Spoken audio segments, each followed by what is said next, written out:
Hi everybody, I'm Joe and welcome to Hello English. In today's lesson, I will be talking about 10 English superstitions which everybody knows about in England and everybody still talks about today.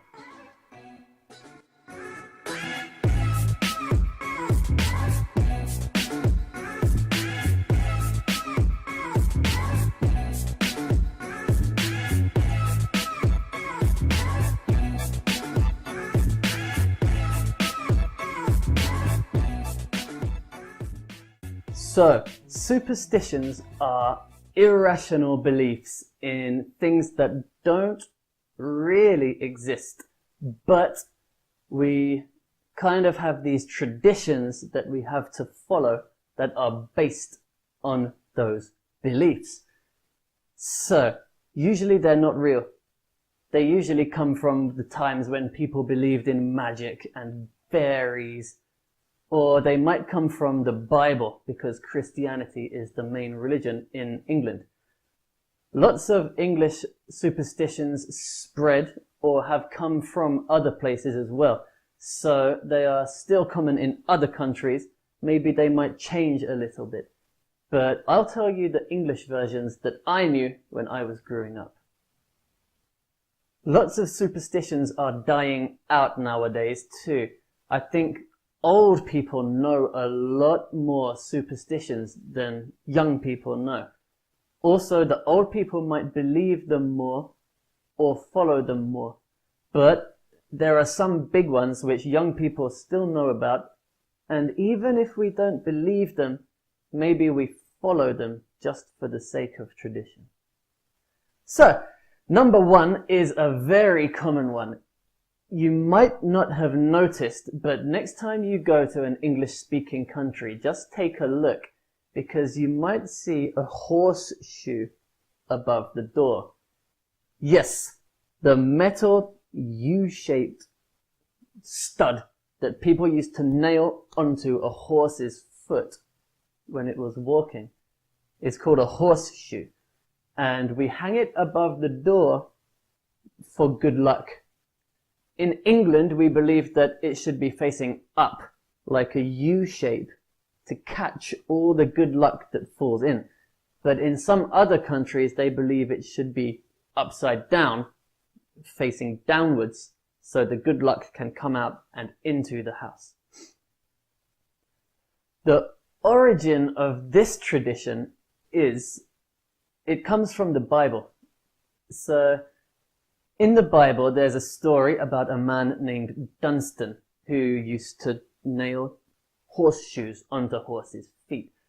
The story goes, one night a man came to him in the night and asked him to put horseshoes onto his feet. Well, he had hooves like a horse. So Dunstan recognized that this man must be the devil. As he hammered the horseshoe on, the devil was in so much pain, Dunstan could tie him up and promised only to release him if the devil agreed to never enter a house with a horseshoe over the door. Dunstan later became St. Dunstan, the Archbishop of Canterbury. And the tradition lives on today. People still have horseshoes above their doors for good luck. Or even on greeting cards, people might wear a horseshoe necklace or locket. The horseshoe is a symbol of good luck. Number two is a strange tradition which people might get caught out on. When it's raining and you have your umbrella, you just want to get it ready and then go outside so you're not wet when you're outside, right? No, don't do that. The superstition in England is if you open your umbrella inside, you will get bad luck. You open it inside, the bad luck will rain down on you. It's a strange tradition and people still do it. You see people maybe, they'll open the door, put the umbrella out, put up the umbrella and then step under. Or maybe even from a car as well. Open a car door, put the umbrella out, Up, up, and then out. Do not put the umbrella up inside. The origin story of this tradition apparently comes from ancient Egypt, where they had lots of different gods, including one sun god. The umbrella was used to protect people from the power of the sun when they were outside, and they believed that if you put it up inside where there's no sun, it will offend the sun god, and then he will give you the bad luck. Also, apparently in England, dating right back to the time before Christianity, they believed that bad forces were everywhere, trying to do harm, and good forces were protecting you. If you put up the umbrella, that will block off the good forces, allowing the bad forces to come in. Whichever one you believe, or maybe you don't believe either of those, in England you cannot put an umbrella up inside your house. Number 3 is another interesting superstition, which people might find a bit strange if you've never heard it before. We will say Touchwood for good luck, and usually somebody will try to find some wood to touch. If there's no wood around, some people touch wood. So the idea behind this one is, if you say something that you want to happen, or something good that you think will happen, the bad forces will hear you and stop it from happening. So, for example, I might say, oh, everything's going really well, my business is doing great, I've got loads of customers, I'm taking lots of money. Touch wood. I don't want that to go wrong. Or maybe somebody says, yeah, I've nearly finished my assignment. It's due on Friday. I'm going to give it in on Wednesday. Touch wood.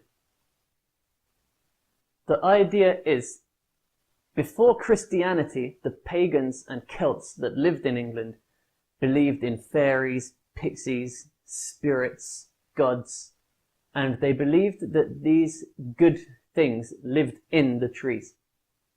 So by touching the wood one time, you could call for those fairies to protect you. And touching it a second time, you say thank you. So when we say touch wood, we touch 2 times. Number 3, I think everybody has heard this one. If you break a mirror, you have bad luck for 7 years. We say 7 years bad luck. This is another one which predates Christianity. When people would look at their reflections in pools of water, they believed that that was their soul looking back at them. If you break the reflection, you are breaking the connection between you and your soul. And again, if you have no soul, bad things can happen to you. Apparently the 7 years part was added by the Romans, who believed it takes 7 years for our body to fully regenerate. So you break the mirror, you have bad luck, but after 7 years your body has fully regenerated and the bad luck is gone. I think this is just something that mothers used to tell their children when the children are playing with a mirror. The mother would say, if you break that, you're going to have bad luck for 7 years. Number 5, it's bad luck to walk under a ladder. Whether there's somebody working up there or not, it's bad luck if you go underneath it. So, my favorite backstory to this is, in England, when we used to hang people who were criminals, we would hang them for their crimes as their punishment. Maybe they murdered somebody or stole something ridiculous. Then the crime would be, the punishment would be hanging. So they would climb to the top of a ladder, get the rope around their neck, and then the ladder was pushed away from underneath them. And people believed that the spirit of this person would be left in the place of, in the ladder, haunting them and bringing bad luck to anybody who walked underneath. Number 6, when somebody sneezes, we say, bless you. If you hear somebody sneeze, say, bless you. Whether you're Christian or not, doesn't make a difference. If you don't say bless you, people will think you're being very rude. Like, you sneeze and this guy's just standing here. You're going to think, come on, come on. So the reason for this is back in the Middle Ages when we had the Black Plague, sneezing and coughing was a sign that people had the plague and were going to die. So they believed you could just say a quick prayer, God bless you, to stop them from dying. I don't think it worked, but we still do it today. Number 7, if a black cat walks across your path while you're walking, riding a bike, driving, you're going to get bad luck. That's another superstition we have in England.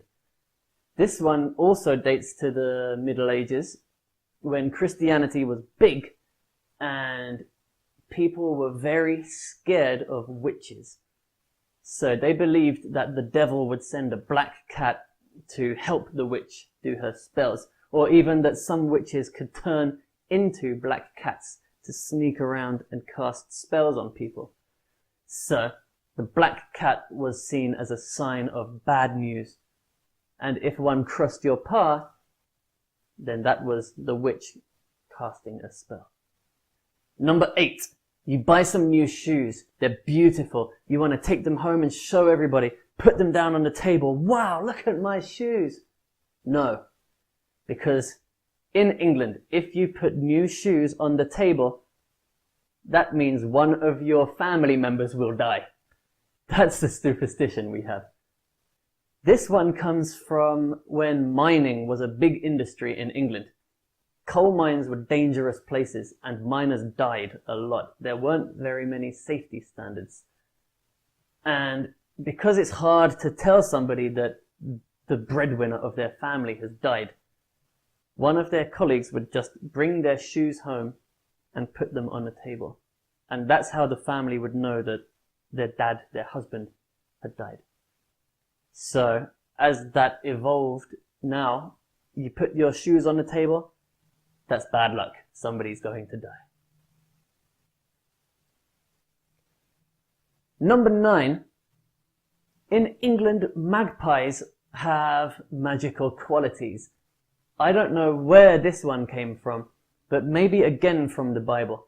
Maybe in the Bible, the magpies were the only birds who didn't sing and cry when Jesus was killed.